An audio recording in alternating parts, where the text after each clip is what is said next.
Nice. Okay, running up. I mean, we think that we were finishing this in January, and then I was in LA with you in February. I mean, that was all this year. Yeah. You just edge back a tiny bit, Jay. Sure, just a bit edgier. That's perfect. Great. Yeah. All right, we're good. That's sweet. Okay. So, I guess maybe a good place to start would be, you know, when did you know that you wanted to get back into Sherlock Holmes for the second time? And how did it feel getting back into the film? It was about this time last year, wasn't it? Yeah. Yeah. On the junket. We talked about, to be honest, there were, this always sounds like a good story, and then I'm doubting myself. Did we talk about it in the making of the first one?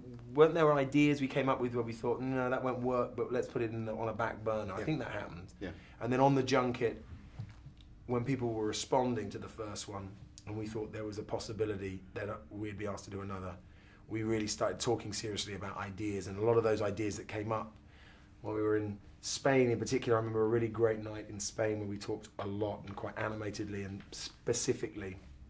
A lot of those ideas landed in this film. Yeah. We talked about a train. We talked about the two of us being in really, really bad shape, so you come into the second Sherlock not knowing how we got in such a state and how are we possibly going to make it further forward heading to Switzerland, which the book's informed. But I guess the main thing is, and I think what we've learned and what we've been talking about this time around is, you know, the reason it's so easy for sequels to fall short is somebody or a small group of people pre-package what they think the next installment should be.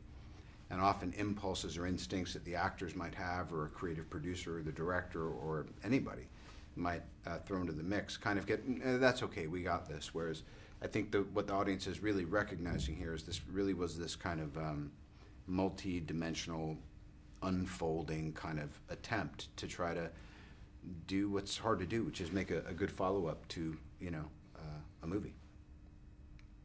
And can you give us a little breakdown of how the sort of trials and tribulations of Watson and Sherlock develop in this Well, piece? it starts pretty much straight after the first, bar maybe a couple of weeks. He thinks he's going to get married?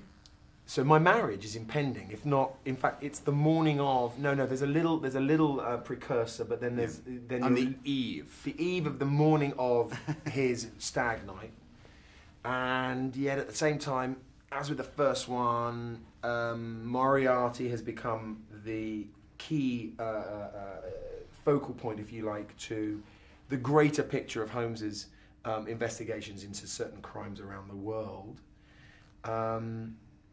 Hang on, I can't remember the question. Well, Holmes kind of can't see the forest for the trees. He's essentially forested Baker Street, which doesn't seem to surprise Watson, so he must know that he's gone a little bit bats.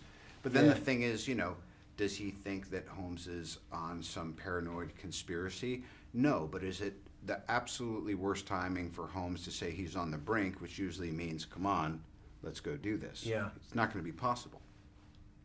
But then suddenly, it's made possible. That's the other thing. It is him being put in that impossible situation where he has to embark on the new adventure.